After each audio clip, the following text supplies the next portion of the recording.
Buenos días, a continuación vamos a hablar de la retención de la fuente con sus antecedentes y su evolución que tuvo en el Estado colombiano. A continuación vamos a hablar sobre el origen que tuvo la retención de la fuente. Principalmente el origen de la retención de la fuente se encuentra regulado en el decreto extraordinario de 1651 del 18 de julio de 1961, de que habla sobre el tratamiento de las declaraciones de renta y el patrimonio, en el que se establece el procedimiento tributario de control y recaudo de impuestos nacionales. En el artículo 99 se autoriza el gobierno nacional para establecer las retenciones en la fuente con el propósito de facilitar y acelerar y asegurar el recaudo del impuesto sobre la venta y sus complementarios, las cuales serán tenidas con una buena cuenta o anticipaciones.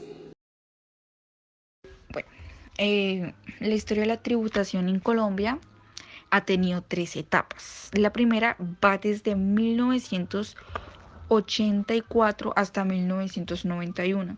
Se caracteriza por una clara orientación modernizadora del sistema tributario y comprende cambios normativos estructurales en los principales impuestos que exigieron modificaciones muy significativas en los procedimientos y por ende las adecuaciones tanto de los contribuyentes y las empresas como los de administración tributaria, con la ley 75 de 1986 hubo cambios adoptados en la estructura del impuesto sobre la renta. En la segunda etapa va entre 1991 y 2002. Esta está marcada por la expedición de la Constitución de 1991, no solo por las innovaciones en materia tributaria, sino también porque la expresa prohibición de las facultades extraordinarias para adoptar reformas tributarias, que fue un instrumento preferido del gobierno para reformar durante la década de los 80, hizo necesario que en los 90 se acudiera al Congreso de manera reiterada. Y por último, en la tercera etapa, comenzó con la expectativa de una reforma tributaria estructural que no se concretó, y también en la utilización del sistema tributario para instrumentar financieramente sus políticas más reconocidas como la seguridad democrática y la confianza inversionista. Evolución de la retención en Colombia. José Manuel Marroquín, que en el año 1897 aumentó el impuesto al tabaco, fósforo y cigarrillo. Guillermo León Valencia, en el año 1963, creó el impuesto a las ventas, que es el IVA que solo entra en vigencia a partir del año 1965.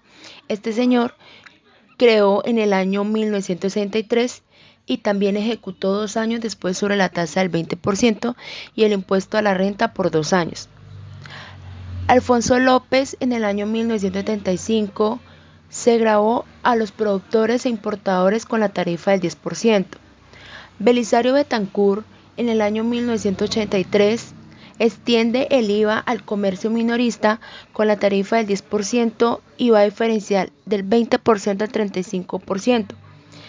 El señor César Gaviria, en el año 1990, aumentó el IVA al 12% y amplió la base del impuesto, entrando a servicios con tasas diferenciales como en los hoteles, los restaurantes y en las líneas telefónicas. Ernesto Sapper, que en el año 1995 estableció una renta presuntiva del 15% aumento de la renta presuntiva sobre el patrimonio del líquido al 5%, que es una extensión del 30% de los pagos laborales en el año 1995. Andrés Pastrana, en el año 1998, extiende la base gravable, pero se baja la tarifa del 15%.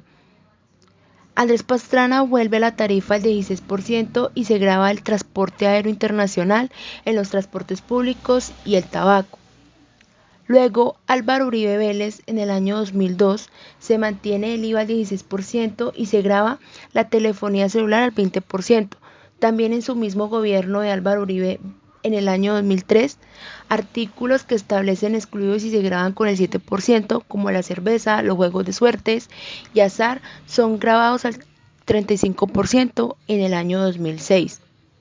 Para finalizar, Juan Manuel Santos, en el año 2013 se aprueban las 3 tarifas, la del 0%, la del 5% y la del 10%, donde se crea el impuesto al consumo de lujo, medicina prepagada y algunos alimentos procesados al 5% en el año 2006.